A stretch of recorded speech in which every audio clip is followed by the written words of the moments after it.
Bom, estamos aqui de volta. Passou o final de semana, todo mundo descansou, todo mundo teve um domingo, dia do Senhor magnífico. Eu e o Armando tivemos, porque foi aniversário do nosso pastor, do pastor Mauro Meister. Pastor Mauro Meister, gente, é sério. A gente estava discutindo hoje no café sobre Alzheimer. A Vanessa, vou fazer o exame para saber se eu tô com Alzheimer. Ela quer fazer exame, eu já tô com certeza que eu tô ficando com Alzheimer. Entendeu? Foi aniversário do pastor Mauro, foi magnífico, teve uma feijoada, entendeu? A Vanessa, como ela é crítica de coxinha e feijoada, né? Ela lista os defeitos. Eu, como bom gordinho, eu como que deu. Como apareceu? Só não saí de lá, nossa, para ficar acordado na hora de vir embora foi uma briga. Né? Mas hoje nós voltamos com o nosso especial da reforma, voltamos com esse tempo onde nós procuramos trazer de volta o que interessa para o mês de outubro. Porque mês de outubro tem o Dia das Crianças, dia do Pedaço de Barro, tem tudo que você imagina, Halloween e a Reforma Protestante, que é um dos eventos mais importantes da humanidade, quando a igreja expulsou do seu meio os hereges e trouxe a igreja de volta para os trilhos, infelizmente, acaba ficando de lado. E hoje nós temos uma pessoa que já é professor do Nascido de Novo, porque ele está gravando as aulas justamente de missiologia. Ele é um missionário que hoje está lá no sul da França, entendeu?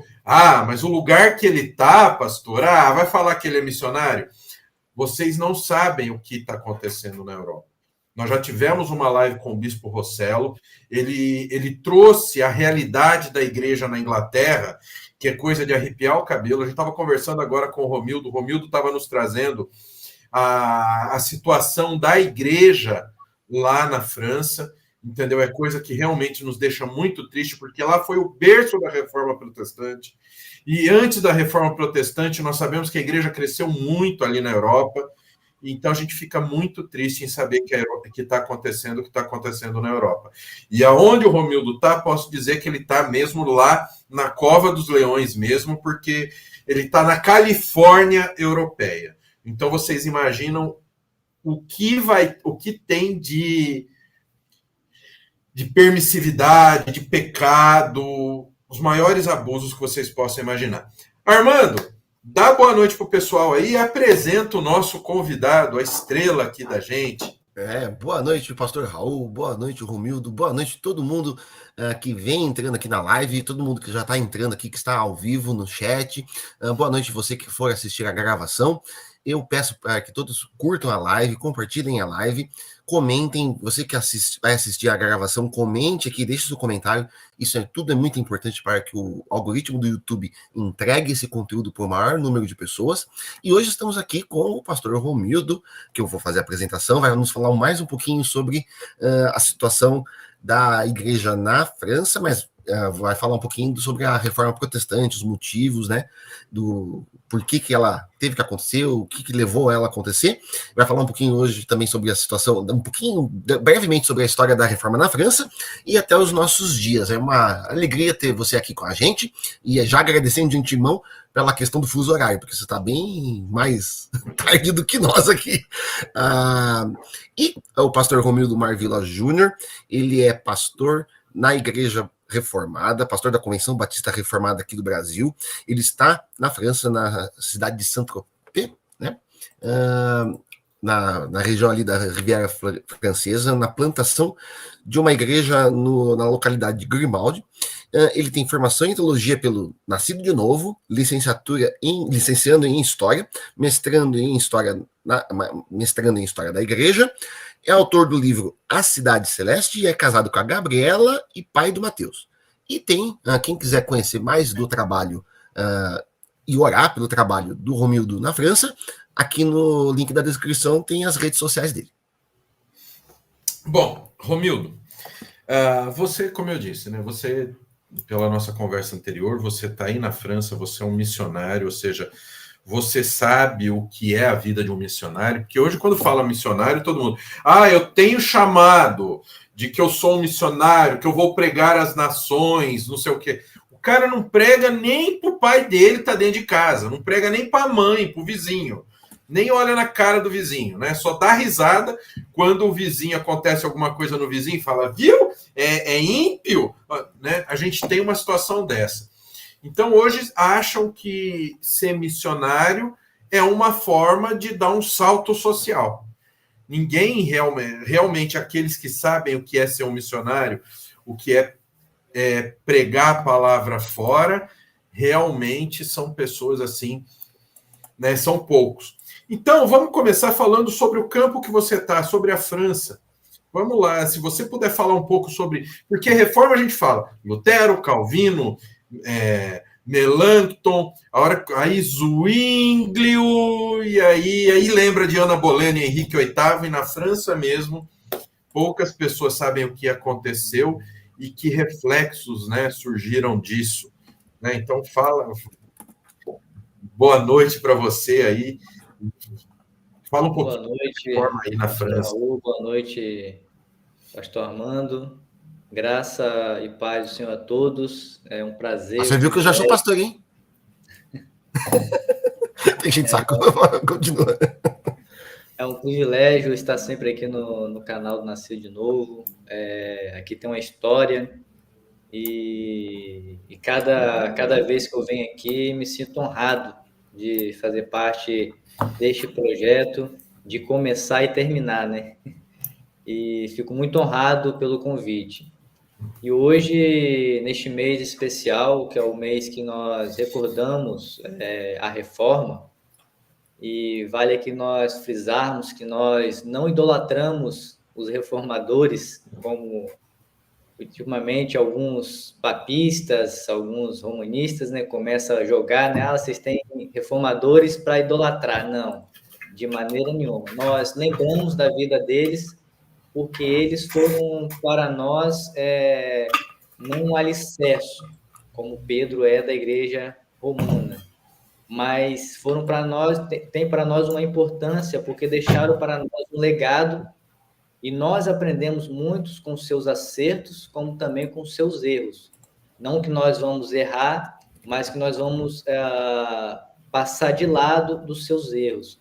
É por isso que nós temos confissões de fé, nós temos os concílios que nos ajudam a atravessar, e quando surge heresias nos nossos meios, nós temos a nossa fonte máxima para recorrer, que é as Escrituras Sagradas, e nós temos os pensamentos dos reformadores, também de alguns pais da igreja, e dos grandes homens de Deus, dos grandes teólogos que já passaram essa terra. Então, este mês é um mês muito importante. E conforme o pastor Raul citou, nós estamos aqui na França e dando início a este assunto, né? Depois nós vamos voltar um pouquinho. A França, ela é marcada por muitos movimentos e muitos momentos difíceis na história do cristianismo em geral. Às vezes, a França fica apagada com borracha. Não sei se você já tentou apagar uma caneta com borracha e às vezes você rasga a folha. Eu costumo dizer que a França é assim em relação ao cristianismo. Por quê? O cristianismo teve as suas raízes muito fortes aqui. Nós vamos ver que aqui passou pais da igreja que se locomoveram e ficaram aqui próximo, até onde eu estou aqui, em Lyon, e nós vimos que você dá uma volta aqui na França, você vai ver muitas igrejas antigas, históricas. Você vai aqui do lado em Mônaco, um país pequenininho que tem várias igrejas romanas. E nós olhamos para a França e muitas das vezes nós fazemos isso. Não só nós, mas nós protestantes e católicos também, apagar a tinta da caneta com a borracha. Por quê? Nós falamos de Alemanha, lembramos da Alemanha de Martim Lutero, lembramos da Inglaterra, da Igreja Anglicana, principalmente sobre os puritanos que foram para a América, E quando nós falamos de um grande reformador de Calvino, nós não associamos ele à França, mas sim à Suíça, a Genebra. Então é como se a França fosse um buraco negro. E aqui tem uma história muito profunda, porque se os irmãos se recordarem, lembrarem da aula que os irmãos tiveram de história da igreja, os primeiros missionários protestantes que chegaram no Brasil, na Baía de Guanabara, partiram daqui, que foram os huguenotes, que foram massacrados lá na Baía de Guanabara.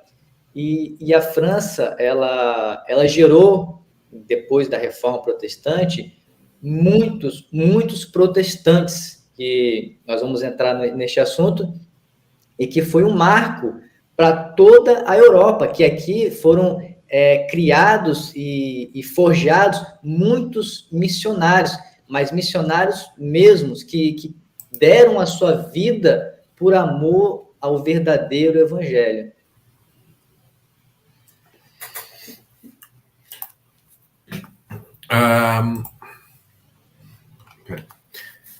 No caso, assim, Romildo, isso que você falou um pouco da França, eu quero até entrar e tocar um pouco no assunto, e de fato, né, você tem pais da igreja, como Irineu de Lyon, né, quando a gente fala Irineu de Lyon é onde? É na França, né, é que não era a França na época que ele era, né, mas enfim, a igreja na França, ela se estabeleceu muito cedo, né, e ela foi se desenvolvendo para a igreja, talvez um contexto histórico, né, para quem nos estiver assistindo. A França, ela, para nós hoje, ela é esse buraco que você falou na história, né, principalmente quando você considera o protestantismo. Mas ela foi uma região na Europa que foi muito forte. A Universidade de Paris, ela era muito importante.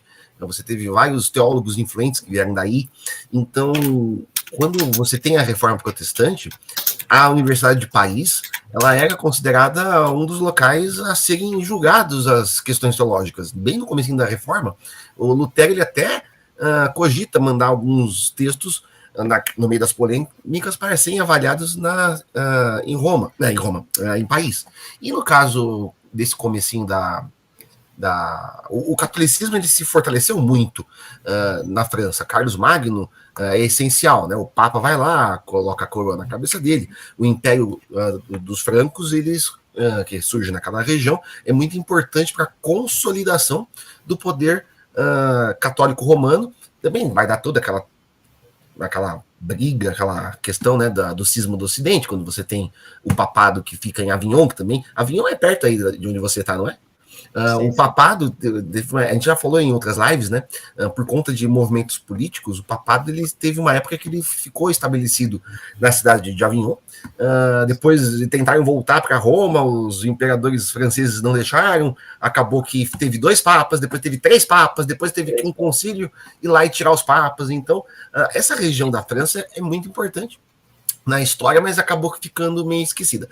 Nessa época da Reforma, que você vai falar um pouquinho, você tem João Calvin, né, que ele surge aí, é um francês, né, não me recordo agora de qual cidade, mas ele é francês, ele acaba sendo exilado em Genebra, tem esse papel no Brasil, manda, né, missionários para o Brasil, e todo esse processo que levou à França, eu queria que você falasse um pouquinho sobre essa necessidade da reforma, né? Como que ela foi...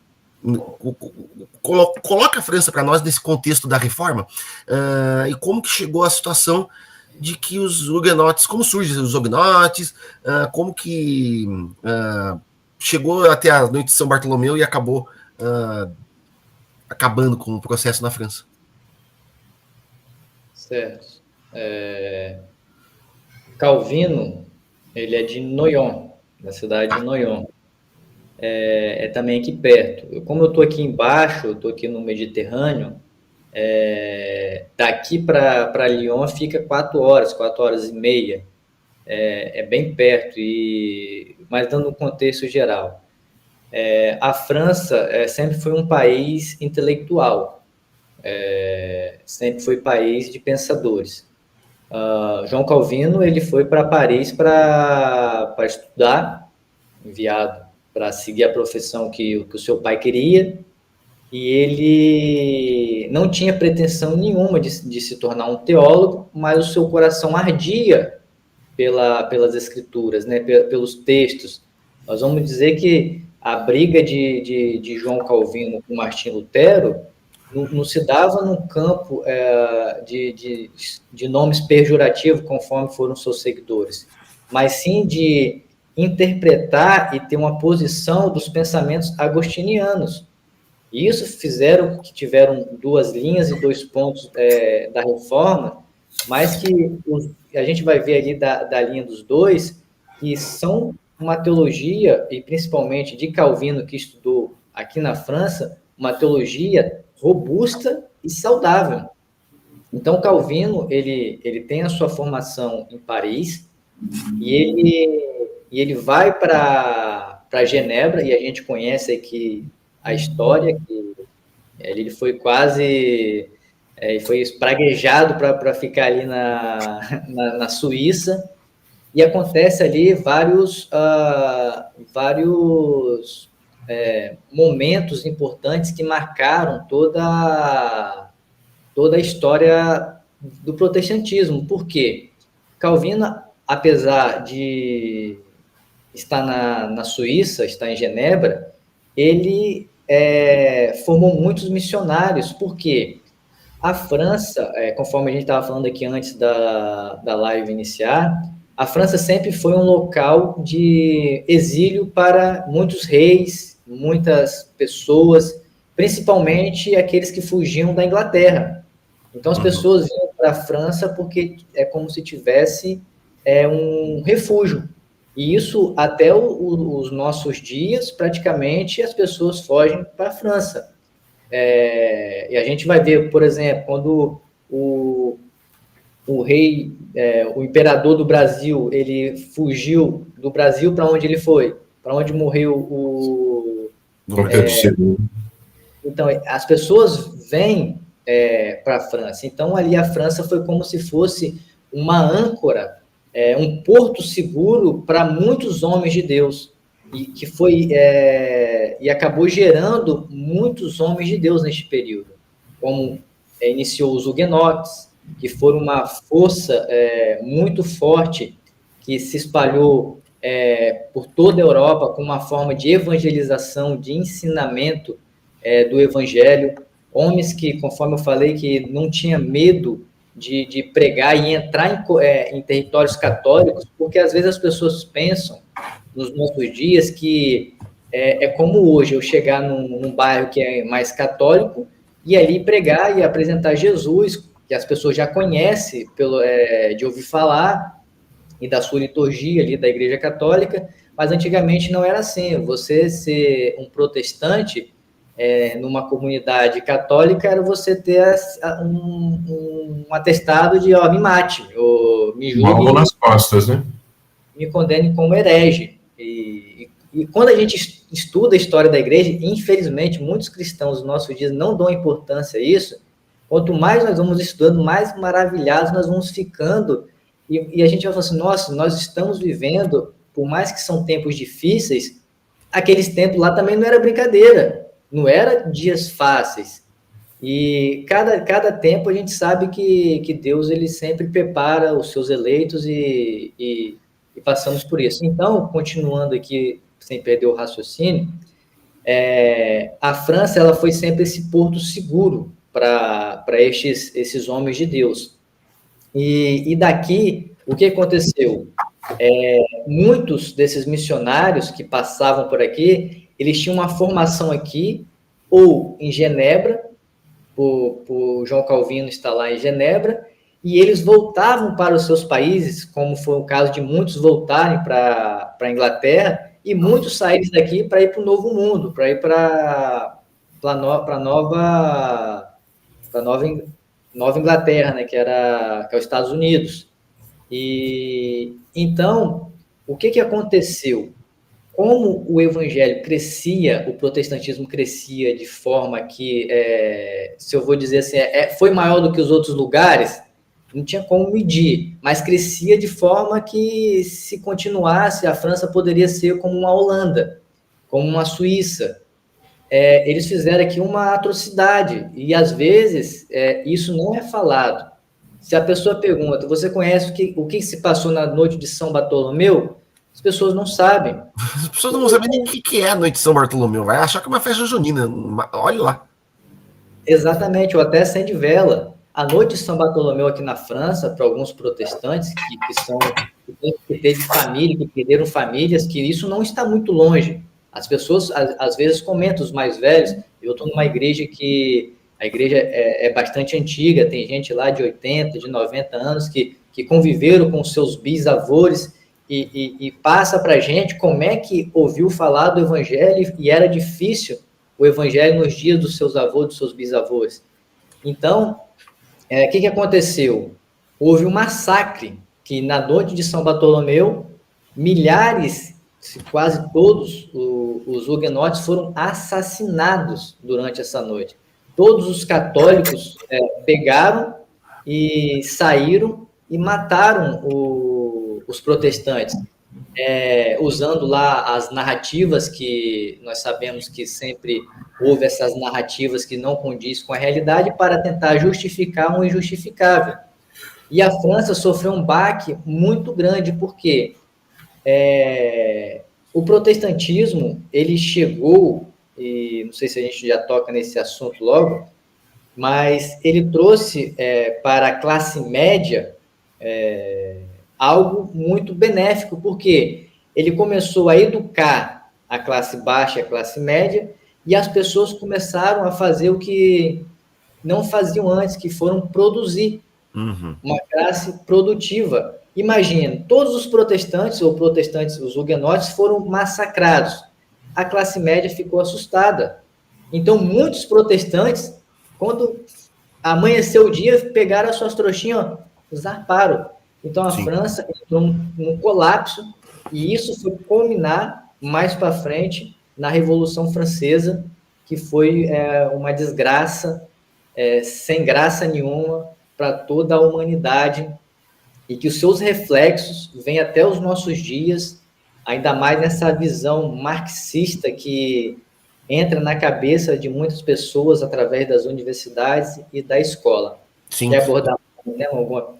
No caso, só para dar uma referência histórica, só dei eu dei uma apelada para dar uma olhada aqui no livro História Ilustrada do Cristianismo, do Justo Gonzalez, recomendo bastante. A noite de São Bartolomeu, ela aconteceu no dia 24 de agosto de 1572. E, na verdade, essa questão da noite foi um negócio lá de um casamento, lá de um rei e tal, né, que aí eles tentaram fazer uma espécie de paz ali, só que aí Catarina de Médici, que era uma das que estavam envolvidas, ordenou a morte dos protestantes. Isso que você falou, Romildo, a questão da classe média é muito importante. Por quê? Porque ela foi muito valorizada, óbvio, né, classe média dos nossos dias, vamos dizer assim, a burguesia, né, ela foi muito valorizada por conta da reforma protestante, que levou a que as pessoas pudessem ser produtivas, que elas não tivessem restrições quanto à usura, juros e tal. Isso que você falou essa noite de São Bartolomeu, ela assustou muito. Depois teve o Edito de Nantes, que deu uma certa liberdade para os protestantes uma época na França, depois foi revogado. Então acabou que o protestantismo na França ele acabou virtualmente eliminado. Quando chega na Revolução Francesa, em 1789, já não tem praticamente protestantes aí. Mas eu queria que você abordasse, chegasse nessa questão da educação. Como que foi importante a reforma e como que é importante até os nossos dias? Raul? Vamos lá, então vamos abordar aqui por que uma reforma? Porque a reforma, vocês já tocaram aqui, já estão na metade do mês, já caminhando para o final. Então, quem está acompanhando desde os primeiros dias sabe o porquê da reforma. A igreja estava corrompida, a igreja católica estava corrompida, com seus abusos e etc. e tal, no clero. O povo era um povo que tinha medo, era um povo que que vivia no misticismo, que não conhecia as escrituras, mas histórias, e muitas das vezes com medo de ser amaldiçoado. Era um povo que, vou dizer assim, usando uma expressão mais brasileira, era um povo que vivia numa idolatria raiz e tinha mais medo do bicho-papão do que da justiça de Deus. Os padres, muitos magistérios da igreja não tinham o conhecimento necessário, não tinham uma formação acadêmica necessária para ensinar, então eles usavam do seu cargo eclesiástico para ter benefícios sobre a sociedade. Fazer um link, e isso, infelizmente, é utilizado em muitas das igrejas neopentecostais e algumas pentecostais. Por quê? Às vezes nós vemos pessoas que não têm uma formação teológica, é por isso que a importância de você ter uma formação teológica. Aí um homem despreparado assume uma posição de obreiro, de diácono ou de pastor, ele se sente com autoridade de colocar uma gravata e de subir no púlpito, ou às vezes receber um título de pastor, de uma ordenância tabajara, e ele se sente na autoridade que tem 20 pessoas ou 30 pessoas debaixo do senhorio dele. Era assim que acontecia nas igrejas, nas comunidades locais e nas vilas locais. Os padres abusavam, como nós temos abuso nos nossos dias hoje. Então, e isso que eu estou falando aqui é bem superficial da reforma. Nós temos Ou seja, criavam lendas, né? Então ele estava lá, para ele manter aquele controle, ele criava todo tipo de lenda para amedrontar aquele povo, para que o povo não discutisse. E aí alia-se a isso, que o povo era iletrado, não se encorajava o povo a estudar, né? Aí outra, não tinha a escritura na sua língua, ou seja, então o povo ele era refém de pessoas mal intencionadas que se diziam igreja, né? Colocavam o Papa, sucessor de Pedro, e estabelecia as relíquias. Então você tinha as relíquias, ele passava na frente das igrejas, via gárgula com dente grande, como se você desobedecer. Então tinha lá a estátua de Pedro, de Paulo do lado da catedral, e em cima os gárgulas, ou seja, olha, você tem que obedecer o Papa, senão você vai para o inferno. E aquela pessoa sem preparo, ela passava por isso. Exatamente. Né? A gente tem. Por isso que é importante a gente pensar o quê? Na formação teológica. Né? Agora, em outubro, a gente está estabelecendo pela primeira vez que outubro vai ser a Black Friday do Nascido de novo. Então, tanto que de 297, o nosso curso está por R$230. Por quê? Para dar a oportunidade para que as pessoas não caiam, porque o Romildo falou uma coisa importante, está colocando uma coisa importante, do que acontecia na época da reforma. Se nós pegarmos agora, nós temos uma moda de neoconservadores, digamos assim, que são o quê? Uma meninada que não tem noção do que está fazendo, e eles colocam da seguinte maneira: se você não é socialista, você é conservador. Para ser conservador, você tem que ser católico. Eles colocam. E aí eles vêm com todas as mentiras milenares que se contavam lá atrás para enganar as pessoas hoje. Agora, se você tiver base teológica, você não cai. Mas... E a gente entra num ponto que você tocou aí, que eu já abordo, que naquele período, dando aqui esse contexto, o povo vivia como se tivesse... A gente ia até puxar aqui um pouquinho para vocês são Pedro Batista. Se você não batizasse seu filho, o que acontecia? Ia para o inferno. A criança... Então, as pessoas a criança já nascia, já queria mergulhar, assim, mesmo... até com sangue ali. Então as pessoas tinham essa paranoia que foram introduzidas na cabeça delas, não entendia a teologia da aliança, que deveria entender, não tinha nada, mas elas faziam por quê? Porque tinha que fazer. Por que tinha que fazer? Porque o aprendeu assim, conforme muitas seitas pseudo-cristãs ensinam nos nossos dias. E então levantou não só Martim Lutero, mas antes de Martim Lutero, nós vamos ver aí John Wilkes, John Hus, que se levantaram, e fora a gente vai falar sobre, a gente vai ver os valdenses de Pedro Valdo, que vem no decorrer da história fazendo um protesto para que a igreja pudesse voltar para sua forma. Por que reforma? Às vezes as pessoas não param para pensar. Vão construir algo novo? A reforma não se trata de construir algo novo. Você não reforma algo novo. Você já tem uma estrutura e você vai reformar. E o que é uma reforma? Você pega um monumento antigo e você vai restaurar esse monumento, você não vai fazer dele novo. Você vai voltar para aquilo que era de origem. Você vai colocar ali, vai tentar, você sabe que você não vai conseguir produzir a história, e quem é estudante de história e professor de história sabe que é impossível você reproduzir a história de fato como aconteceu, porque existe várias narrativas, mas você vai tentar restaurar da forma que era. E foram isso que os reformadores se levantaram para fazer. Eles olharam para as escrituras, viram os textos bíblicos, olharam para os pais da igreja de primeira, de segunda e de terceira geração, tiraram alguns erros e consideraram, olha, esses homens aqui lutaram pelas escrituras, lutaram para que a igreja primitiva, até um nome bonito que está na moda de falar, né? Eu faço parte, que a minha igreja semelha à igreja primitiva, lutaram para que a igreja pudesse voltar à forma da igreja primitiva, do que os irmãos viveram ali no início. Então, eles lutaram para isso, os pais da igreja. E os reformadores, a gente vai ver Martinho Lutero, João Calvino, Zwinglio, e entre outros, eles olharam, estudaram um pouquinho mais e compreenderam, mas a gente não pode falar assim, mas eles simplesmente olharam para as escrituras e chegaram a essa compreensão. A gente também tem que entender o contexto histórico. As pessoas vinham ali do humanismo, né? Agora me fugiu o nome, né? Que as pessoas começaram a pensar, as pessoas voltaram para os textos originais. Iluminismo, né?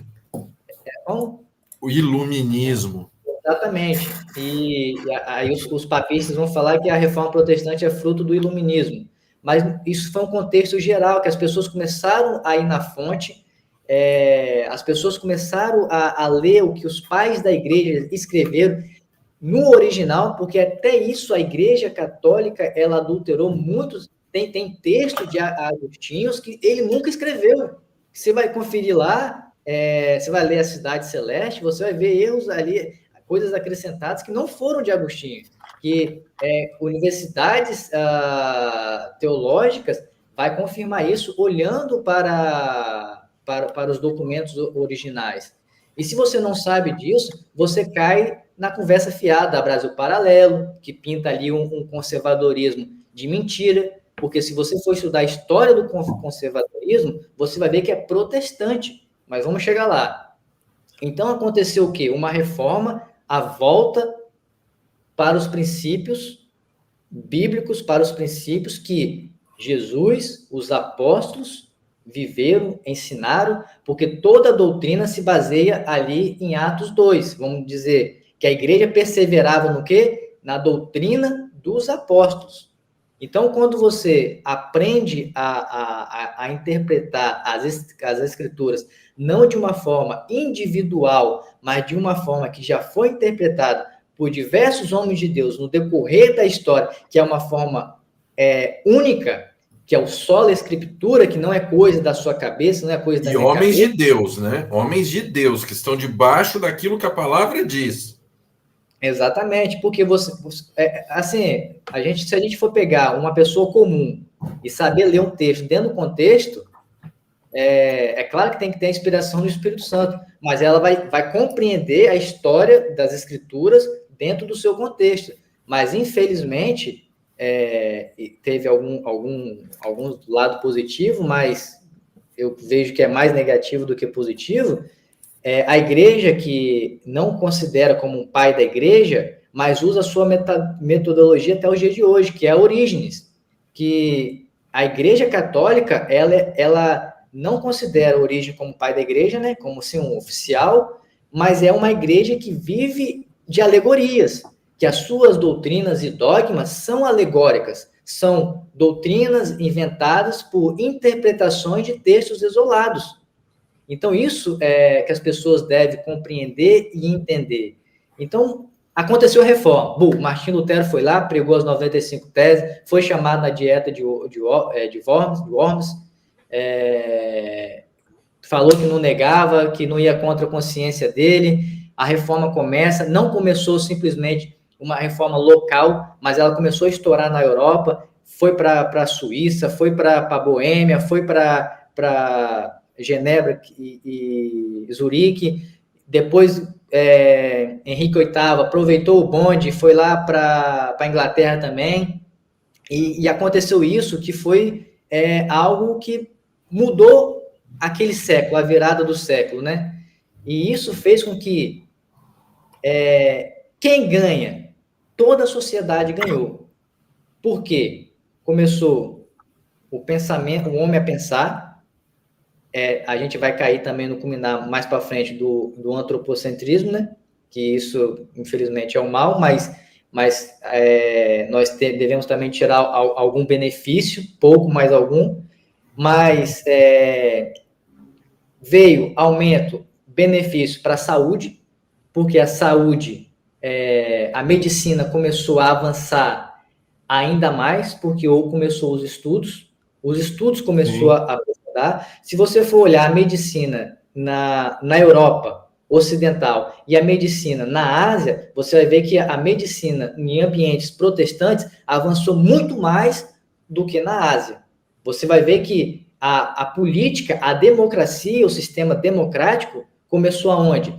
Vai voltar lá para a Grécia antiga, mas você vai ver que quem restaurou isso foi os reformadores, do povo ter o direito e saber quem vai ser os seus representantes. A gente vai ver que o modelo conservadorismo, de conservar as escrituras sagradas, de conservar os costumes, são do quê? Dos puritanos, são dos reformados, que preservam, e nós somos chamados hoje de fundamentalistas, de uma forma pejorativa, como se vocês dão mais valor aos fundamentos, aquilo que são literais, e para vocês são quase tudo literais, do que a realidade que o mundo trouxe através da expansão do relativismo e etc. e tal. Isso é uma abobrinha que pintam para nós. E a gente devemos estudar para não cair nesses ventos de doutrinas. Aí eu chego aqui para dar a palavra para vocês fazerem perguntas, senão vou direto. Chego nos nossos dias, fazendo o link e depois eu volto. Será que nós estamos precisando de uma reforma nos nossos dias? Eu acho que não tenho dúvida. Se nós estamos precisando, não tenho dúvida se nós estamos precisando de uma reforma. Isso é notório. Mas uma reforma como aconteceu em 1500? Não. Eu creio que não é uma reforma como aconteceu de 1500, mas de uma reforma aqui, intelectual, na cabeça da sociedade em geral, protestantes, como também católicos. Por quê? Voltando aqui para a França. Outro dia eu estava caminhando aqui, comecei a fazer exercício físico, tinha uma vida de sedentarismo, sou magro, mas tinha uma vida de sedentarismo horrível. Comecei a correr, comecei a andar de bicicleta, agora começando a nadar. Eu estava começando a correr, eu olhei uma placa e vi uma cruz, e eu falei assim, isso é novidade. Aí que estava lá, em francês, culto protestante, e passei, correndo. Aí eu voltei. Isso que eu voltei, eu vi a mesma cruz, aí vi culto. Aí daqui a pouquinho eu olhei mais de perto, culto católico. Aí eu parei a corrida, eu falei, como assim? A mesma cruz dividido? Na frente estava culto protestante, o endereço, 10 horas da manhã. E na mesma cruz, mesmo anúncio, né? Culto católico, mesmo endereço, às 4 horas da tarde. Eu falei assim, não, isso daqui é inovador, né? Então, muitas igrejas protestantes aqui dividem os seus templos com igrejas católicas.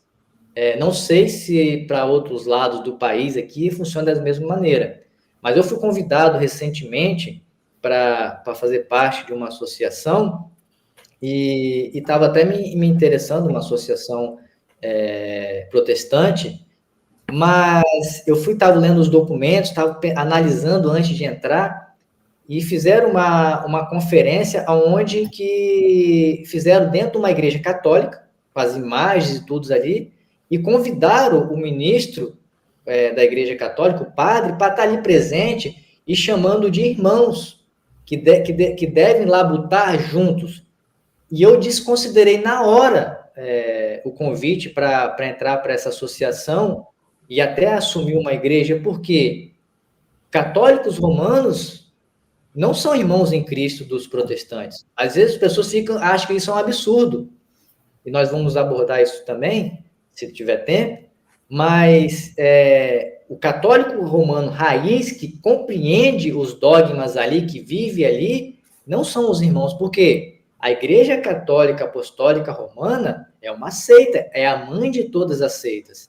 E as pessoas pensam assim, mas foi a primeira igreja. Não. E a gente, vou abrir para vocês aí, perguntar para a gente... De fato, só uma pequena consideração, só porque eu lembrei de falar, mas não falei na hora. Você estava falando dos avanços na medicina, claro, a época da Reforma Protestante, uma das pessoas que avançaram os estudos da medicina foi um cara lá que fez os estudos sobre circulação sanguínea e foi queimado em Genebra depois. Não preciso falar quem é, né? É o Serveto, né? Então você tira bem de qualquer coisa. Agora, mas sem entrar na questão da brincadeira, a questão é que, de fato, o movimento de reforma, a gente sempre tem que lembrar que a reforma ela não é um movimento restauracionista, no sentido de que ela não quer restaurar a igreja num sentido como Mormons ou alguns grupos que colocam como se fosse uma coisa assim, não existiu igreja durante séculos e séculos e agora voltou. Não é essa a questão. Essa reforma é realmente nesse sentido de que a doutrina foi se perdendo por conta de corrupções que foram sendo incluídas, principalmente pelo modo de culto e pelas doutrinas, e que isso foi sendo restabelecido por alguns homens. E outra coisa que você mencionou, você falou da reforma, quando ela surge com Lutero, depois vai para a Suíça, de fato, e até chamo o pessoal para assistir a live que a gente fez com o Lucas Gesta no começo desse especial, o pessoal tem que notar que a reforma na Suíça e na Alemanha, ela surge quase em paralelo. Uma não tem a influência imediata na outra.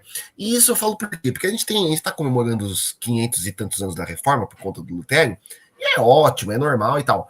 Mas a gente percebe que esses movimentos reformados, de reforma na igreja, eles iriam surgir de qualquer forma, entre aspas, mesmo que não tivesse um Lutero, porque era questão de as pessoas estarem voltando às fontes, que o movimento reformado em geral, ele é um movimento de volta aos documentos originais. Por quê? Porque eles ficaram restritos a conventos e tal, né? Por conta do desconhecimento das línguas originais, que foram retomadas na época da Reforma. Então, mais uma coisa no sentido de que precisamos sempre voltar. As pessoas que querem fazer boa teologia precisam saber mais dos originais, e é algo que a gente pode aprender do nascido. E olha só que coisa interessante, né? Olha o que o Romildo passou para a gente. Nós tivemos a noite de São Bartolomeu, nós tivemos outras situações que foram o quê? Acabando com os protestantes na França. E hoje nós somos acusados por estes pseudo-conservadores, né? Conservador de Araque, entendeu? A gente é acusado de que, graças à reforma protestante que nós tivemos, a Revolução Francesa. Não, mas os franceses acabaram com os protestantes na França. Aí culminou com a Revolução Francesa. Inclusive, foi muito legal que no filme Napoleão, aí, embora tenha várias coisas imprecisas, aquele ato do Napoleão, dele mesmo pegar a coroa e colocar na sua cabeça, ele está dizendo o quê? Não, a França, ela é a França. Nós não precisamos de Papa, nós não precisamos de Deus. É o poder da França. E o Pedro colocou uma coisa muito legal aqui, ele colocou um comentário que diz assim, ó: poderia falar depois sobre algo que notei sobre a França, ou melhor, sobre Paris. Notei que há uma certa idolatria ao não ser religioso. Digo, na época da Revolução Francesa havia um culto à razão. É aquela história dos ciências modinha, né? A pessoa fala, não, eu não sou cristão, eu não acredito em Deus, eu creio na ciência. Aí você vira pro cara, você fala, não, ele devia tirar nota 10 em biologia, nota 10 em física, nota, né? Que ciência, não é isso? Aí você vê o cara, repetiu de ano, todo ano de recuperação, não sabe nem qual que é a constituição de um ovo, né? Mas o cara rota de que ele é pela ciência. Então é o culto à razão, o culto ao material, a gente vê na França. Tá sem áudio. Se bem que o Pedro comentou isso, e só uma pequena, não é nem uma correção. Isso do Napoleão, você tem razão, né? Ele realmente coloca a coroa na cabeça, colocando que a França, ele tinha autoridade sobre a igreja. Mas, para ser honesto com o Napoleão, o Napoleão ele restaura o catolicismo na França. Porque o que acontece? Na Revolução, o catolicismo foi uma das principais instituições atacadas, e a questão do culto à razão é porque isso aconteceu literalmente. Eles foram lá, mexeram no calendário, então vários dias, eles mudaram os nomes dos meses, dos dias, e eles pegaram na Catedral de Notre Dame, os revolucionários, na época da Revolução, 1790 e alguma coisa, eles pegaram e instituíram o culto à razão. Eles pegaram lá uma estátua lá de alguma das deusas gregas, e era a instituição lá de idolatrar a razão em si. Essa questão as pessoas acho que não conhecem muito, mas os revolucionários, eles institucionalizaram, eles materializaram isso que você falou. Inclusive, o Macron, logo quando pegou fogo, acho que eu cheguei a comentar com o Romildo na outra live que a gente fez junto. Perguntaram logo depois que a Notre Dame pegou fogo, né? Perguntaram para o Macron, e agora, o que vai acontecer? Não, agora nós vamos reconstruir a Notre Dame de acordo com os tempos modernos, em uma França moderna, como se diz, sem a religião. Não, de fato, mas só para o pessoal não ficar. Para a gente não ter acusações aqui nessa live, só para a questão de que esses processos que o Romildo está falando, o Raul e eu estou comentando, eles não são imediatos. Então, assim, você tem a reforma no século XVI, ela não age na França suficientemente, ela acaba criando um terreno em que o catolicismo e a moralidade católica da época levou a que a situação ali na França fosse degenerativa, que leva à Revolução Francesa. Napoleão ele restaura a Igreja Católica na França até, só que assim, a Revolução Francesa e o Iluminismo foi ter vigor por conta própria. E é aquela questão, quem quer jogar isso nos protestantes, isso aí é uma leitura enviesada, injusta. Mas só que isso aí são séculos. A França de hoje não é a mesma França dessa época. Só para colocar esse adendo, para ninguém falar assim, que a gente está falando que por conta da Revolução que a França é assim. Não. E por isso que nós temos que estudar, gente, o que também foi mencionado aqui. A gente tem seita como o Mormon, como os muçulmanos, de que, bom, a Bíblia era um livro corrompido. O Maomé trouxe a palavra verdadeira de Deus. O maluco do Joseph Smith, que foi tirado à força de uma cadeia e linchado porque ele tinha não sei quantas famílias escondidas, né? E era o maior 171, ele era estelionatário, né? O que ele falou? Não, a Bíblia está errada. Então é o livro de Mormon que trouxe a verdade. A gente precisa entender o quê? Primeiro, você só vai cair na falácia de que a igreja romana é a igreja lá de trás dos apóstolos, você só vai cair nessa conversa fiada se você não estudar o mínimo de história da igreja. Aqui no Seminário Nascido de Novo, a gente te ensina de onde veio. Você tem que saber de onde você veio. Você da Assembleia de Deus não foi os 2 missionários que caíram de paraquedas aqui no Brasil e fundaram a Assembleia de Deus onde você cultua. Também você aqui presbiteriano, não pense que você presbiteriano veio. John Knox mandou um Twitter aqui pro Simonton. O Simonton pegou aqui um aviãozinho, veio para cá, puf, já montou a IPB com Mackenzie, JMC, tudo estruturado. Não é nada disso. Lá do presbiterianismo da Escócia, foi para os Estados Unidos veio para cá. Então você tem que aprender a rastrear de onde você vem. Os processos históricos. Isso. Mesmo você que nós temos aqui, tem aqui na live para você baixar o e-book das denominações e os principais movimentos. Até mesmo aquelas não confessionais lá embaixo, a tua igreja veio de algum lugar. Então você precisa saber. Senão vai chegar um papista e falar, minha igreja tem 2000 anos de idade.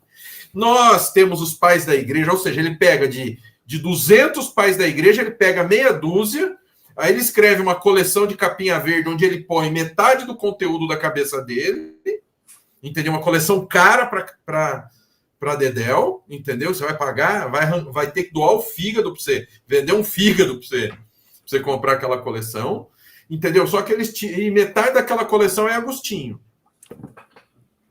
Aí fica difícil. Mas o cara não conhece a história, ele vai... Né? Pronto, a gente falou um monte. Agora volta, Romildo. Deu para descansar a garganta. Se deixar, a gente fala. Você não participou de live comigo com 3 horas ainda. Vamos indo. Tem um cafezinho aqui do lado. Vocês tocaram no assunto aí, e aqui até abri um pouquinho que o pastor Raul colocou no início sobre a missiologia, e entra no culto à razão, porque eu estou no campo. E eu tento fazer contato com o máximo de pessoas que é possível para a vida de um missionário, porque um plantador de igreja, ele não planta igreja através do YouTube, e nem do Twitter, nem do Instagram. É no boca a boca, é no supermercado, é a pessoa que vai na sua casa, você abre a porta, você tem que estar preparado psicologicamente para ser desiludido a todo momento. Você dá a sua vida pela pessoa e saber que aquela pessoa vai te dar uma punhalada pelas costas. A vida de um missionário é assim, porque você às vezes investe tempo, oração, jejum na vida de uma pessoa e você pensa, nossa, cada ali vai converter. Ou até mesmo fala que é convertido ou vem para o seu lado, mas o homem é pecador. Esse dia eu estava conversando com um francês, e ateu, né, de carteirinha, e eu comecei a tentar achar uma oportunidade para apresentar Jesus. E quando abriu a oportunidade e que eu fui evangelizar, eu comecei a falar do evangelho e já me interrompeu na hora. Para. Você está falando de Deus? Está falando de Jesus? Eu não quero ouvir isso. Eu não te dou liberdade para falar sobre isso. Aí eu falei assim, me desculpe, mas por quê? Por que você não quer ouvir isso? Porque eu trabalho, ganho muito bem, eu tenho acesso à saúde, eu tenho os meus filhos, eu tenho os meus cachorros, eu não preciso de um Deus. Tudo que eu preciso para viver eu já tenho. Para que eu quero Deus? E aquilo dali para mim foi um choque de realidade, porque as pessoas que vivem aqui, cultuam a razão intelectualmente, elas não precisam de Deus. E se você não estiver preparado para ter uma contra-resposta e aproveitar, você vai abaixar a cabeça, vai botar o rabinho entre as pernas e vai embora. Qual é a resposta? É você, já que a pessoa ela foi um pouquinho mais bruta com você em relação e você também não pode forçar, porque se a pessoa te denunciar por importunação, você pode ser preso e pagar uma multa, basta você pesquisar, dar um Google aí e ver as leis, porque o Estado é laico, e para o Estado ser laico, eu não posso convencer a pessoa de uma forma como é aí no Brasil. Apesar daí ser um Estado laico, aí tem a liberdade de você ser, conforme a palavra fugiu agora, liberdade de culto, fazer proselitismo da sua fé. Aqui já nem tanto. Você tem que respeitar a fé do próximo, mesmo que ele não tenha. E qual foi a minha resposta? Eu falei assim, olha, você pensa que você tem tudo, mas existe um vazio do tamanho do infinito no seu coração, e toda vez que você vai dormir, você sabe disso. Você tem um vazio que eu não sei, não é que nem nenhuma revelação, não é nenhuma coisa que Deus me deu na hora, não. Isso daqui é um método de evangelização que a gente vai aprendendo. O vazio que você tem dentro do seu coração, e talvez você até usa remédio para dormir, só Deus pode curar. Só esse Jesus das Escrituras, que nunca foi te ensinado, pode curar. Não é um Jesus que é pintado no quadro, não é um Jesus que é interpretado por um filme, não é um Jesus que vem numa série de The Chosen, não é esse Jesus, é o Jesus das Escrituras. É um Jesus que é diferente de tudo aquilo que você aprendeu nesta cultura. E o que você vê? A pessoa encolhe ali e às vezes, e foi o caso dessa pessoa, fale mais um pouquinho que eu vou te ouvir. E a pessoa ali fica calada ou vai embora, nunca mais eu vejo. Mas isso é uma forma de você tentar entrar no país deles. Mas, às vezes, as pessoas, como já aconteceu comigo, ela corta na hora e fala, se você falar mais, vai te processar. Como aqui tem muitos muçulmanos. E eu estou usando aqui o extremo, que nem sempre é assim, mas isso acontece. Aqui existem muitos muçulmanos porque, como o país abriu as portas para receber todo tipo de imigrante, eu sou um, né? Apesar que eu sou um imigrante legal, sou cidadão europeu, aqui vem muita gente da África e trouxe o quê? Como a gente sabe, né? Trouxe a religião, a fé deles.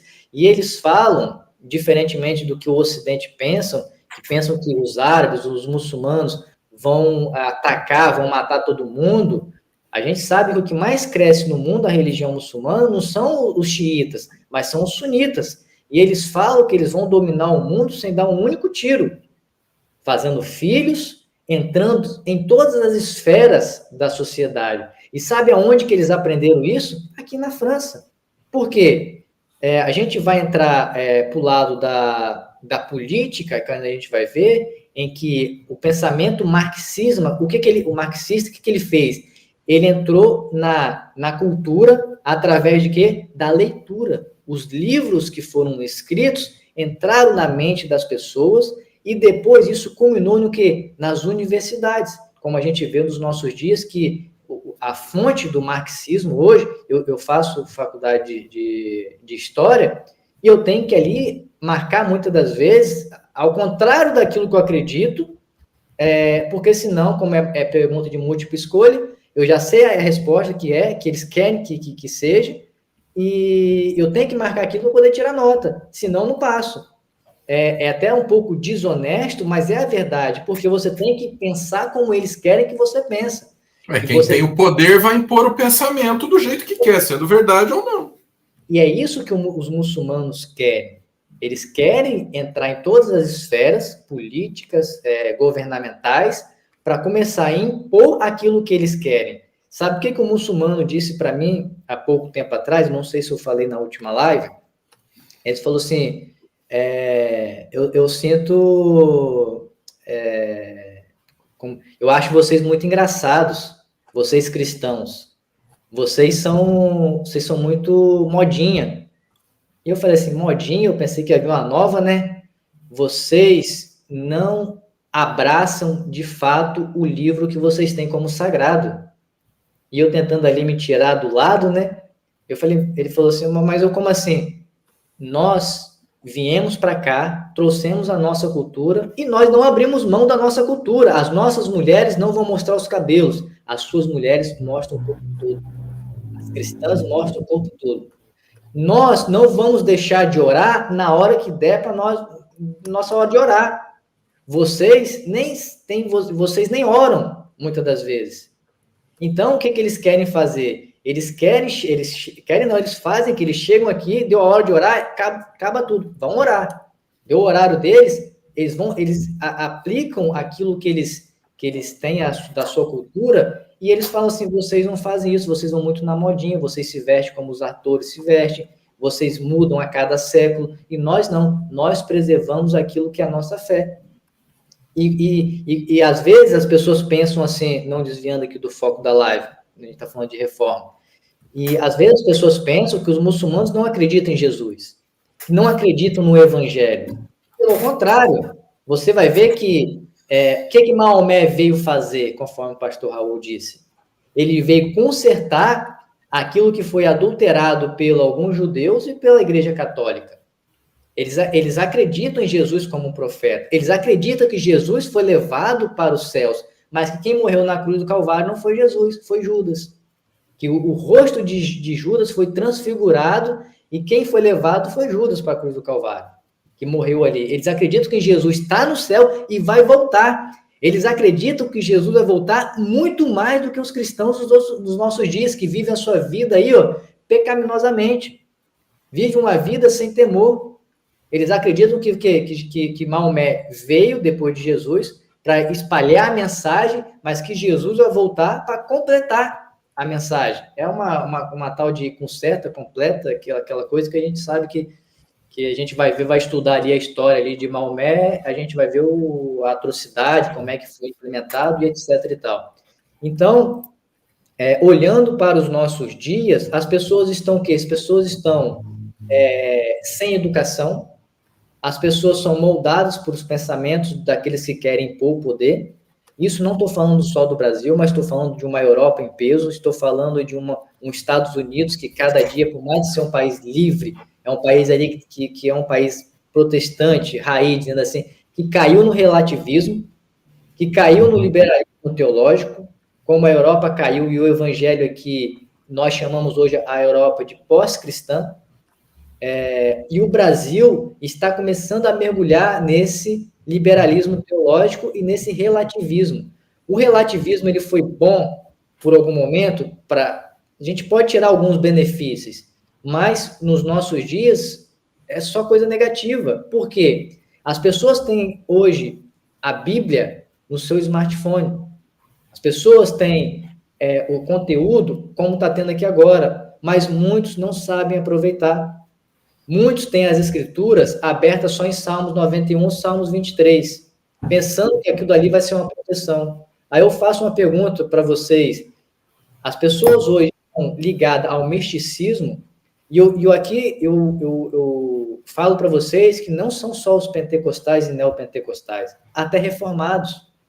Por quê? As pessoas do século, da década de 60 para cá, vocês sabem muito bem que vocês são de linha presbiteriana, e muito material reformado só começaram a ser traduzido aos nossos dias. A presbiteriana, eu vou dizer assim, a igreja reformada, era uma igreja que estava em cima do muro ainda, assim, por mais que tinha documentos confessionais, era uma igreja que você não ouvia falar de calvinismo raiz, igual você ouve falar dos nossos dias. Você tem muita igreja presbiteriana, tem igreja presbiteriana que a gente visitou, a pessoa a pessoa na igreja falando que gosta muito do nascido de novo, porque acha uma besteira ficar ensinando calvinismo na igreja. E assim, às vezes as pessoas, como é que a gente pode entrar aqui? A gente não deve pegar uma linha, a gente não deve, conforme eu falei no início da live, pegar um reformador e adorar esse reformador e venerar esse reformador, mas sim o seu ensinamento. Pegar o ensinamento, porque Calvino, o que ele fez? Ele olhou para as escrituras. O que Agostinho fez? Ele olhou para as escrituras. Aquilo que ele olha que é material, que é aquilo que é do homem, Agostinho não errou? Errou. João Calvino não errou? Errou. Aí as pessoas começam, igual você colocou aí, Seveneto. Se a gente for olhar pela história, pelo contexto, a pessoa morrer da forma que morreu, executar, era normal naquela época. Era normal a pessoa morrer enforcada, queimada, e Calvino ainda foi até generoso, que fez o quê? Vamos fazer uma morte mais rápida. Uma morte ele tentou, não conseguiu, né? Mas de fato, o contexto E o contexto era outro. Porém, hoje nós somos uma sociedade que, se você estourar um ovo de tartaruga, você até vai preso, né? Extinção, etc. Uma sociedade que é muito dodói. Uma sociedade que somente os eleitos de Deus, aqueles que têm um Espírito Santo selado, vão passar pela grande tribulação. Aí a gente entra aqui, o que estão assistindo, que é pós e tal, mas por quê? Porque é uma sociedade que, quando o anticristo surgir, vai enganar muitos. Não vai enganar os que já estão esperando. Basta ele ser politicamente correto. Não vai precisar fazer muita coisa. Aí a gente vê naquilo que o Armando colocou. O catolicismo, ele vem e ele apresenta o quê? Não, para ser conservador, vocês têm que ser católicos.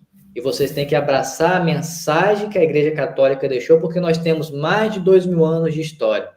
Aí você faz o seguinte, você que está assistindo, você que vai assistir a live, vai nos 3 primeiros séculos da igreja.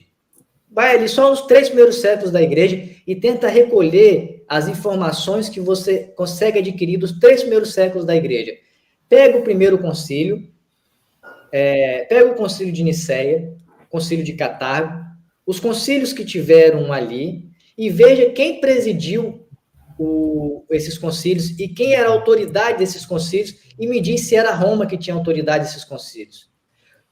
Aí depois você avança mais um pouquinho, quando você vai no concílio em que Agostinho debateu com Pelágio, vê se ele prestou continência para a igreja de Roma, se as igrejas americanas. Jerusalém, que Pedro estava vivo. Foi Pedro que era o chefão do... Foi Tiago. Então, Tiago... como que ele era o Papa? Então, de onde que tiraram que ele era o Papa se ele não era o chefão? Mas aí que entra uma interpretação errônea do texto, aí que as pessoas têm que compreender o seguinte: por que Pedro ele teve a primazia? Isso daí é notório, basta você ler as Escrituras. Pedro era o mais velho. Estudiosos, você estudando a Bíblia, supõem, e eu concordo nessa tese, que todos os apóstolos de Jesus eram adolescentes, jovens, com menores de idade. Não vou falar a idade aqui precisa, porque eu não sei. A gente vai ver por que João viveu tanto tempo. Porque ele era bem mesmo novinho. E Pedro era o mais velho. Porque só Pedro e Jesus que pagaram impostos quando Jesus ele manda Pedro ali pegar a dracma. Então, isso você, lendo as Escrituras, você conhecendo o contexto, você vai ver que há um oceano para você mergulhar. Mas, infelizmente, muitos líderes religiosos, como foi da época da Reforma, como é nos nossos dias, não querem que você tenha esse conhecimento. Mas, só fazer aqui um parênteses, para passar a palavra para vocês, o seguinte: o conhecimento sem piedade não vale de nada. Se você não for um homem piedoso, não ter uma vida de oração, não for um homem que ame a comunidade, congregar, isso não vale de nada. Esse conhecimento vai te levar para o inferno. Por quê? O inferno, às vezes as pessoas têm até medo de falar o nome, eu conheço alguns, não, porque a gente tem que levar um evangelho que é só amor. Não, a gente tem que pregar o juízo, a justiça de Deus, que é o juízo e o amor de Deus. E levando essa mensagem de que as pessoas têm que compreender o evangelho na sua totalidade e alcançar o quê? O pleno conhecimento. O que Paulo ele rogava para as igrejas? Agora me fugiu o nome da carta. Eu rogo para que vocês cresçam na graça e no conhecimento de quem é Jesus Cristo, que você possa crescer cada dia mais. E as pessoas hoje estão presas, porque vive uma vida dentro das redes sociais e que pensam que cortes de pregação vão alimentar sua alma o suficiente. E elas vivem o quê? Simplesmente deprimidas, porque em vez de estar produzindo, e aqui, como eu digo, produzindo o quê? Indo para o campo evangelizar, indo para o campo conhecer, estando em casa, lendo livros, lendo as Escrituras, mergulhando, não estão mergulhados nos seus telefones, passando o tempo, aí depois querem que, quando elas vão para o campo ou estão no meio dos seus familiares, que Deus trabalhe através do Espírito Santo de uma forma sobrenatural para que essas pessoas possam ser alcançadas por meio das suas palavras. E isso a gente sabe que é aquele negócio, você estava falando, só voltando um pouquinho, você falou da questão de Pedro ter pagado imposto, então isso talvez indicasse que ele fosse mais velho. Pedro também tinha sogra. Então ele já era casado. E os outros não eram casados. Então quem não é casado é novo. Então eu estou muito novo. E a gente tem que entender também, gente, uma coisa para nós aqui. O Romildo falou que nós temos os islâmicos. Qual é a forma deles trabalharem? Ocupação de espaço. Isso vem de lá de trás. O Irã, ele não é uma teocracia no sentido que é a fé e etc. Não. O Irã, ele se mancomunou com pensamentos materialistas, que são os pensamentos de esquerda. Então, esse pensamento de tomada de lugar, para que você estabeleça uma nova base, para que você esteja em pontos de tomada de decisão, isso está acontecendo na Europa com os muçulmanos. Aqui no Brasil, os liberais, a maioria das escolas... Bom, curso de teologia reconhecido pelo MEC, olha, não tem curso onde você não vai encontrar liberalismo. Tá? Outra coisa, está acontecendo uma guerra aqui no Brasil, um bate-boca a respeito da NVI 2023, porque eles estão tirando trechos do texto bíblico e colocando em nota de rodapé, ou seja, da nota de rodapé para o lixo. Então, se eu tiro um verso, para eu tirar o resto, eu faço o que eu quiser. Isso é liberalismo, porque quer acabar com a escritura. A gente vê isso, a facilidade. Aí, uma das desculpas que eles deram, sabe qual é? Ah, mas nos Estados Unidos, a ESV já tira essas passagens. Ué, se eles fizerem errado, a gente vai fazer também? Não é? Então, o que acontece? Pode ser presbiteriano nos Estados Unidos. Entendeu? Lógico, nós temos igrejas presbiterianas, são pequenas, logicamente, mas nós temos igrejas, temos homens tementes a Deus lá. Mas o que nós já estamos vendo igreja presbiteriana fazendo cada maluquice que ninguém presbiteriana, anglicana. Aqui no Brasil, sempre falar de anglicanismo é uma dificuldade, porque o pessoal já associa anglicanismo com isso tudo. Aí você tem que falar que não é todo anglicano, que a gente conhece alguns aqui, né? O Bispo Rossello e alguns outros. Então é uma dificuldade, realmente. Então, gente, a gente tem que entender que aqui no Brasil está acontecendo isso. O liberal, ele vai ganhando espaço, até que ele acaba com aquilo. E esse é o ponto. O liberal, como ele está na parte da... Gente, quer dizer que Deus ia dar para a gente um texto bíblico, aí ele ia ficar até a reforma protestante, só depois, um tempo depois da reforma, é que iam ver que tinha coisa errada naquele texto. Que Deus é esse que nos dá um texto errado todo esse tempo? Vocês percebem o absurdo que é? Aí o quê? Muitos pastores conservadores, por quê? Porque aquela aura, porque o que o idealista faz? O materialista faz? Ele apela para a natureza caída, que é a natureza que ele entende, porque ele vive, ele se alimenta da natureza caída. Ele tem orgulho, ele é o apóstata. O liberal, o materialista, ele é aquele que pratica a blasfêmia contra o Espírito Santo, porque ele sabe a verdade, mas ele se coloca contra. Então, por isso que eu digo que liberal não é cristão. Então, o que ele faz? Ele pega, ele coloca como é ser legal ser liberal, como é moderno. A academia, ele cria todo... Você pega o método histórico crítico, faz um estudo básico do método histórico crítico, que ele é filho do liberalismo. As teorias que eles criam não têm comprovação nenhuma. São teorias das mais absurdas, mas tem um ar de academicismo, tem um ar assim de intelectualidade, que aí os pastor cristão tudo fica e engole com isca e tudo. Enquanto isso, eles vão destruindo. Né? Então a gente precisa abrir os olhos, a gente precisa se posicionar. Olha o que era, olha a história rica da Europa, gente. Aqui o Romildo, que mora lá, nós tivemos o bispo Rossello, que veio aqui, deu um testemunho que emocionou.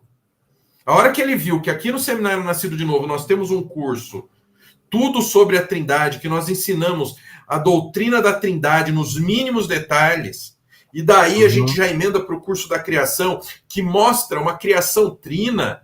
Ele falou, vocês têm que divulgar esse curso. Se eu falar para ele que é um dos cursos menos vendidos do Nascido, eu tenho vergonha de falar isso, porque deveria ser o curso mais vendido. O pessoal prefere ouvir um Voz da Verdade, ouvir uns malucos aí, unicista, modalista, do que aprender sobre a doutrina. Por quê? Porque é mais negócio ficar no TikTok. Falando do cara lá, fala do Pedide. O que tem a ver com Pedide, mano? Nossa, isso aí eu fiquei sabendo por fora, assim, nem sabia quem é. Antes de passar para o Armando, as pessoas que estão ouvindo aqui, elas têm que entender o seguinte: você recebeu o pão da vida, que é Jesus.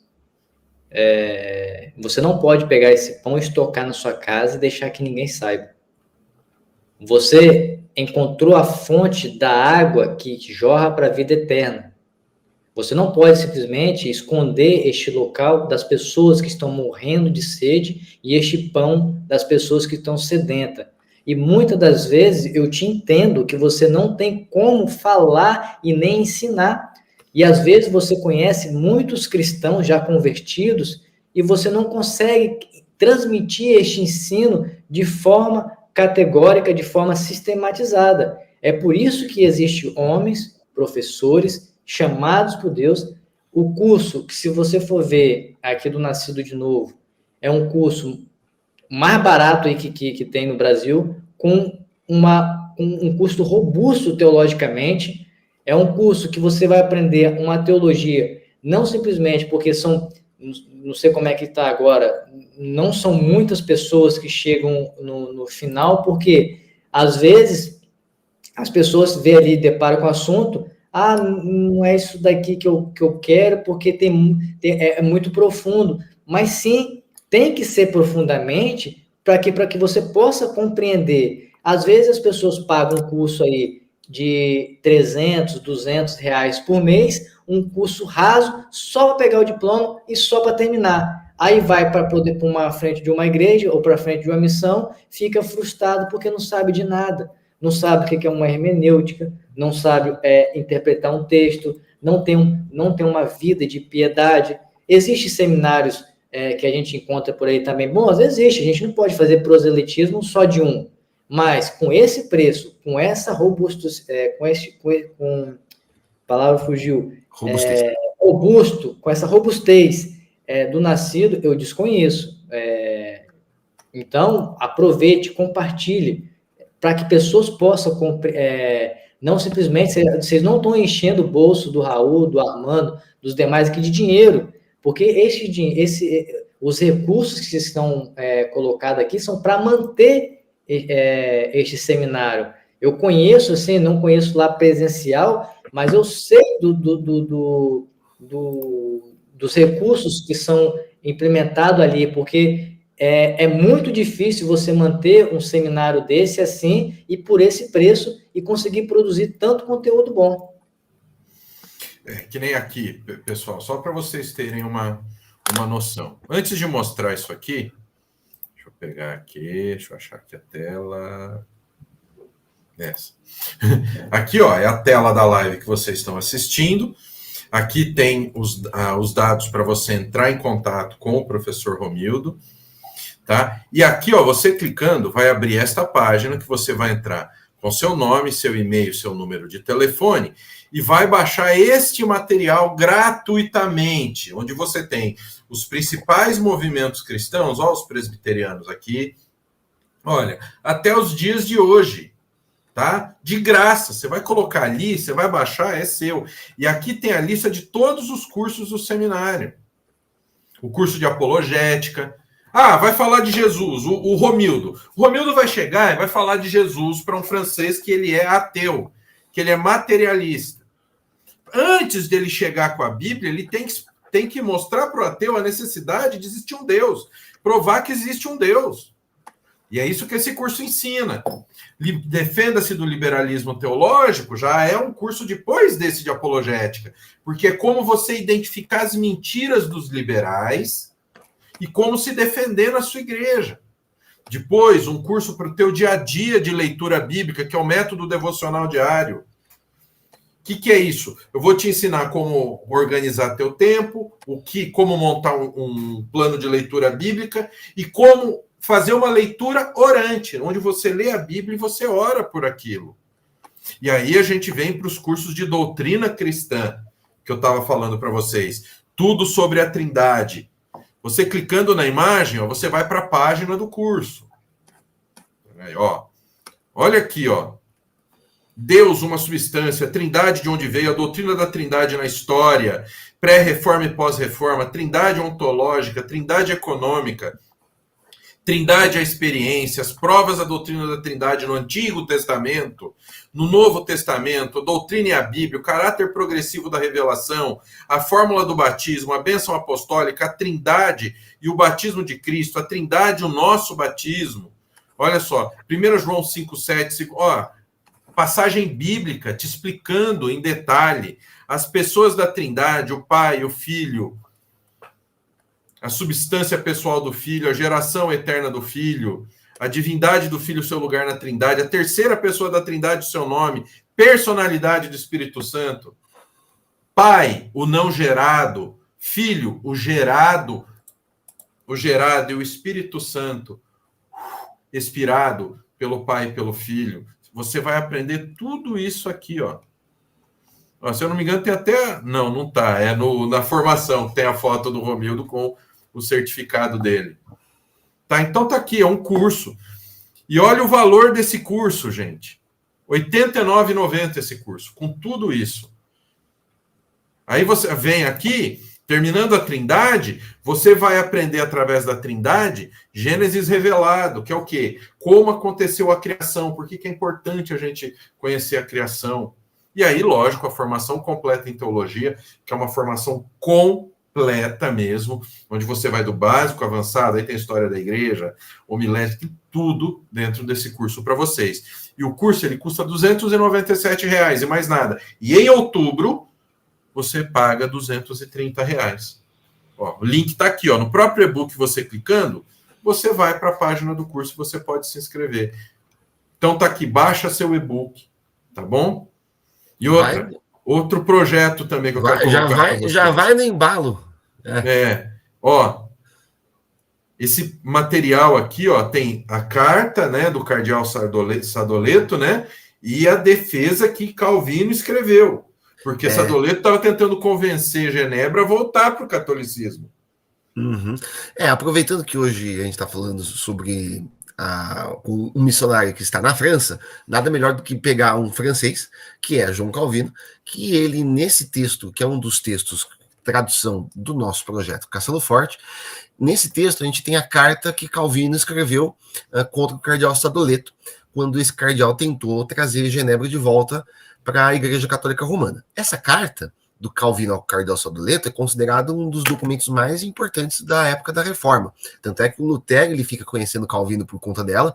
Lutero elogia Calvino nesse texto, ele fala que é um texto muito bom e tal, mesmo que o Calvino e o Lutero não foram sempre, né, muito unânimes em tudo, e o Calvino, na verdade, ele era bem mais novo do que o Lutero.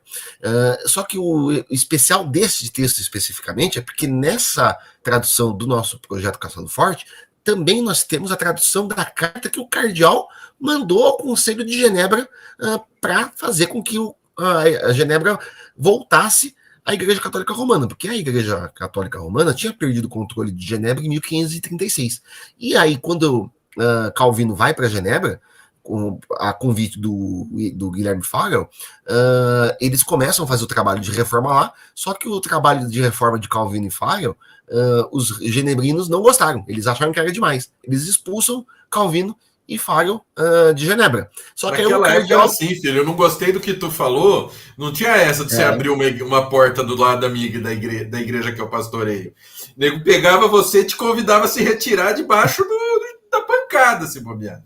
De fato, e aí no caso, o cardeal ele tentou, nessa brecha, trazer de volta a Genebra. E nesse documento, nessa tradução que você pode adquirir e você contribui com o projeto Castelo Forte por apenas R$ 5,99 no e-book no Kindle, você tem acesso aos ambos os documentos. Então você já tem o acesso à carta de Calvino, que é um dos documentos mais importantes da época da Reforma, e você também vai ter acesso à carta do cardeal Sadoleto para você ter uma base, saber o que o Calvino estava respondendo, porque é aquela questão, né? Você só está lendo, para ser historicamente preciso, quando a gente lê a carta do Calvino, a gente só está lendo o lado do Calvino, a gente não está lendo o que provocou a resposta. Então aí nesse texto você tem acesso a todo esse material.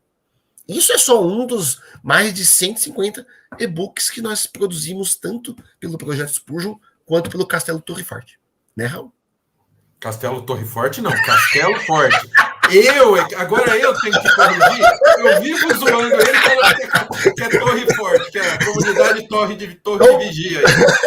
Entendeu? Aí hoje ele me dá a bola fora, né? Eu não esperava invertida, né? Mas, ô, Romildo, a gente não vai poder estender tanto quanto a gente queria o tema, né? Por conta dos nossos limites da nossa chefe aqui das lives, mas já me põe para dormir na garagem. Não é? Mas já arrumando para o final, o que você poderia... Bom, já falou bastante das coisas atuais, né? Mas assim, para a gente ir para uma finalização, o que você, pegando os elementos da Reforma Protestante, do seu conhecimento, o que você diria para a gente hoje, de uma aplicação prática desses... de tudo que a gente aprende da Reforma e fazer um apelo para as pessoas conhecerem mais o seu trabalho? Só antes de falar sobre isso que você colocou aí, as pessoas têm que ter uma compreensão que isso foi para mim também um leque em que o mundo medieval, logo ali após o período da Reforma, o mundo não era o mundo que nós conhecemos hoje, organizado com os países, com as suas fronteiras.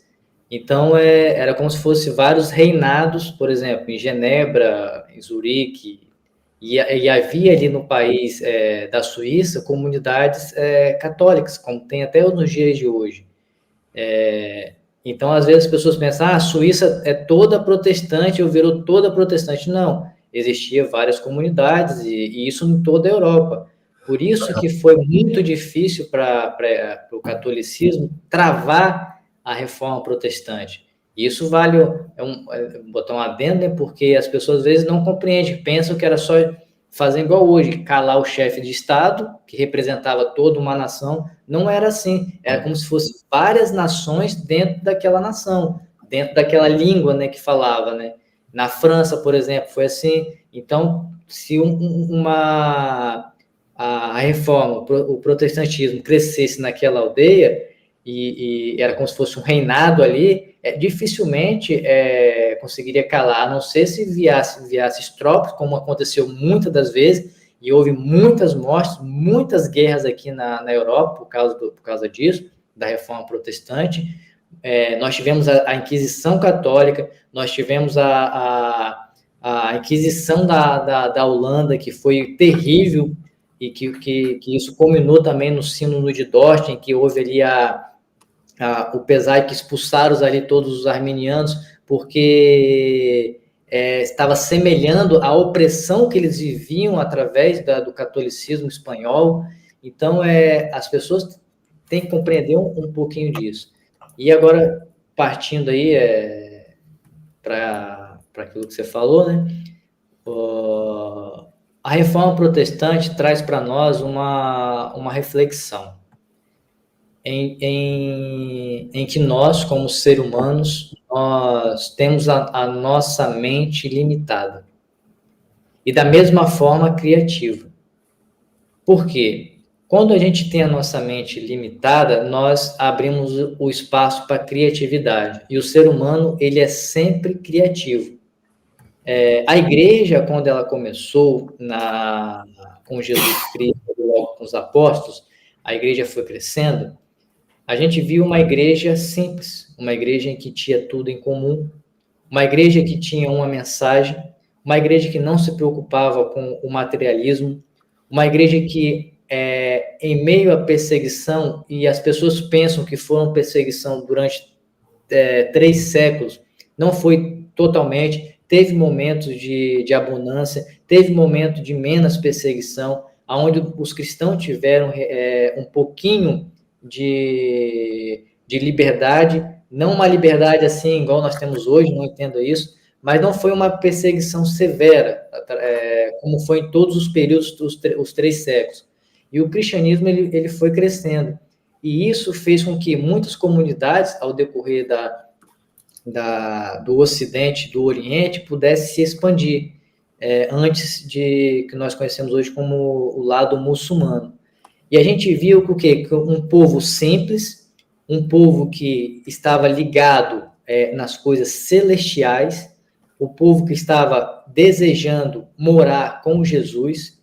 Se vocês não leram, se vocês não conhecem ou nunca leram o livro do Peregrino, leiam, é um livro excelente que conta a história da jornada de um cristão. E no final deste livro vai mostrar a importância do coração estar na eternidade, nas coisas de cima, juntar tesouros no céu do que juntar tesouros na terra. Então, a história da igreja, nesse primeiro momento, nos traz essa reflexão de que nós não vamos levar nada daqui. Nós, muitas das vezes, queremos acumular, ser bem-sucedido e ter riqueza. Mas será que nós estamos completando a nossa missão como missionário, como cristãos, como a igreja primitiva foi? Aí a gente vem da reforma e os ensinamentos da reforma.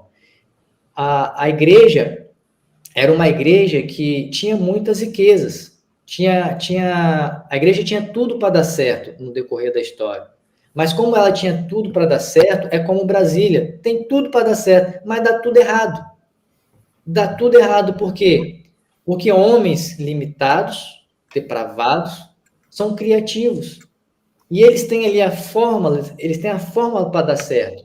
Que para nós cristãos, as escrituras era basicamente seguir aquilo que está escrito. Seguir aquilo que foram debatidos nos concílios. Mas o que os homens fazem? São criativos, inventam novas coisas. Como nós vemos, usando o exemplo, em Brasília, que acontece, e prejudica toda a nação. E a igreja, ela fez isso. Então, os reformadores trouxeram ali como se fosse um momento de reflexão e um momento de abundância para que pudesse trazer uma luz para a sociedade, para brilhar. Essa luz não era apontado para Martim Lutero, essa luz nunca foi sobre Calvino, essa luz nunca foi sobre as igrejas reformadas, essa luz sempre foi sobre Jesus.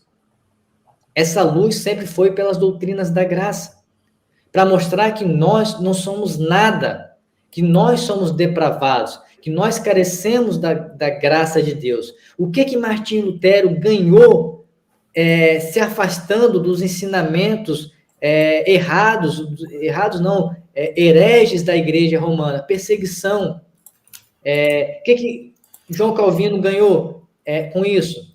Eles não ganharam poder, vamos dizer assim, né, a fonte de terem posições, mas o objetivo deles não era apontar luzes para eles mas sim de ser holofotes, para apontar a luz para Jesus, porque eles ganhariam, vamos dizer assim, nos nossos dias, fazendo uma autobiografia, apontando as luzes para eles, mas não. A mensagem do Evangelho é sempre sobre Jesus. E a nossa sociedade hoje, o nosso tempo, as pessoas muitas das vezes esquecem isso. Hoje as pessoas estão preocupadas em ganhar like, ganhar seguidores, fazer com que as suas redes cresçam, para que elas possam transmitir a sua mensagem. Mas a minha mensagem, a mensagem do Raul, a mensagem do Armando, não é a mensagem deles, é a mensagem de Jesus. A nossa mensagem que nós temos é o Evangelho. Nós não temos mais outra mensagem. Se nós apresentarmos outra mensagem, nós estamos fazendo aquilo que Paulo ele condena em Gálatas, apresentando um outro evangelho, aquilo que a igreja romana fez, um evangelho anátema, longe dos ensinamentos dos apóstolos, daquilo que foi ensinado. Então, essa é a reflexão para que nós possamos fazer.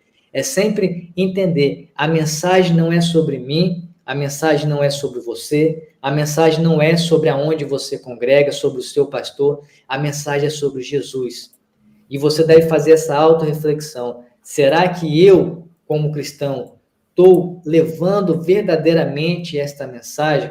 Porque a reforma protestante nos trouxe a liberdade para que nós pudéssemos pensar por conta própria, nos deu a oportunidade de entender as escrituras na nossa própria língua, e o relativismo, né, nos deu aqui o privilégio de ter na nossa mão, em qualquer momento, as escrituras sagradas. Nós não podemos cair no mesmo erro que a Idade Média caiu, de negar, de esconder as escrituras. Nós temos hoje as escrituras na mão, nós não podemos nos afastar, mas nós devemos amar as escrituras e estudar cada dia mais. Então é isso. Romildo, muito obrigado, filho. Só mais uma coisa. Só um minuto. Se os irmãos quiserem conhecer mais um pouquinho do meu trabalho, eu tenho um canal no YouTube que se chama Conforme as Escrituras, que ali eu publico vídeo apologético, também vídeo sobre o momento atual. Está um pouquinho parado, mas eu vou voltar a mexer. Tem a minha conta do Instagram. Eu tinha uma conta com bastante seguidores, mas ela caiu por motivos técnicos. E eu também tenho um livro, escrevi um livro que se chama A Cidade Celeste, onde habitam os degenerados. É uma ficção cristã que eu abordo, vou dar aqui uma sinopse, a vida de muitas pessoas que nascem em ambiente cristão e que, em decorrer da sua vida, se encontra querendo sair daquele local, achando que não pertence ali, que tem um coração de pedra, e encontra vários desafios. E é muito importante, eu abordo ali um tema muito importante, que é só... Pisco? Biscoitinho aqui, eu vendi tudo e alguns eu doei. Tem alguns no Brasil, mas tem na Amazon. O Raul pode deixar o link aí também para quem desejar. Na descrição. Muito legal a história, né? E é uma história bem leve, é uma história que eu não tento ali dificultar com doutrinas, mas você vai ver ali uma metodologia reformada, no meu posicionamento calvinista, mas bem leve, bem simples e bem leve. E no final, tudo dá certo.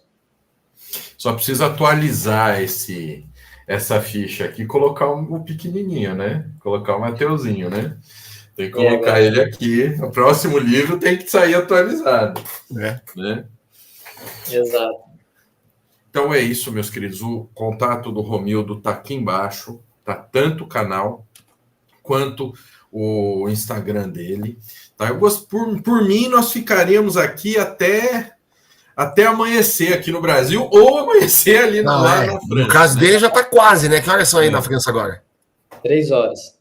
3 horas da manhã. E o Romildo, queridos, tá? Até pelo fato da obra ser tão difícil lá na França, do mesmo jeito que o reverendo Rossello passou, lá na França é a mesma coisa. Igrejas, elas são muito pequenas. Então, ele tem o trabalho secular dele e faz o trabalho pastoral também. Então, nós precisamos deixar ele descansar, né? Porque ele trabalha, tá? Ele é pastor, mas ele trabalha, né? A brincadeira que eu falei que fazem comigo. O que você faz? Eu sou pastor. Mas você é só pastor, você não trabalha? Soubesse metade. Metade do que a gente faz, não diríamos. Estou aqui fazendo live italiano. Tá? Então é isso, meus queridos. Muito obrigado. Eu vou finalizar aqui. Não se esqueçam de acessar também o projeto Castelo Forte, tá? E o projeto Spurgeon, você encontra. Dá um Google que vai aparecer, são 2 blogs, entendeu? São 2 sites do projeto, tem muita coisa boa. Tanto nos sites, quem quiser achar, tanto na Amazon, as pessoas podem adquirir o material. E fica aqui o meu convite, que amanhã nós vamos ter live. Essa semana a gente tem lives, o senhor permitindo, a semana todos os dias. Amanhã vamos ter live com o Alain René, falando sobre os dogmas marianos, de como que eles surgiram, de como que eles acabaram sendo combatidos na época da Reforma e como nós devemos rejeitá-los hoje em dia. E fica aqui meu convite e reforço que as pessoas acessem os cursos do Nascido, façam os cursos, principalmente esses cursos sobre a Trindade, que o pastor comentou, e a formação completa, o pessoal aproveitar o desconto que vai só ser durante esse mês. E o pessoal que assistiu essa live, curta a live, comente aqui nos comentários da live, é importante para que o YouTube veja, perceba que foi um conteúdo relevante e repasse esse conteúdo para o maior número de pessoas. E fica aqui meu convite para a live de amanhã. Ô, Armando, então é isso. Eu ia falar que a live amanhã ia ser de peso, mas o René perdeu o peso todo. Gente, ele emagreceu. Vocês vão ver comparando com a última live que nós fizemos. Gente, tá impressionante. Ele ficou mais novo, né? Ele tá um menino. Tá, né? Ótimo. Vocês vão ver o reverendo versão. Sim. O novo René. Novo Ed René. Não posso chamar ele de Ed René, entendeu? Eu vou desligar aqui, vou me despedir deles no PV. Muito obrigado. E não se esqueça que foi lançado o novo Logos Bible Software, tá bom? Novo formato, e agora abre mais a chance para as pessoas adquirirem. Qualquer coisa, entrem lá, pt.logos.com, tá bom? E quarta-feira o pessoal do Logos vem aqui em casa, vem aqui no Nascido também, e nós vamos ver o que a gente consegue trazer para você que é aluno do Nascido, tá bom? Deus abençoe a todos. Eu vou desligar aqui para dar tchau para eles, para deixar nosso querido Romildo descansar também, né, pessoal? Fiquem com Deus.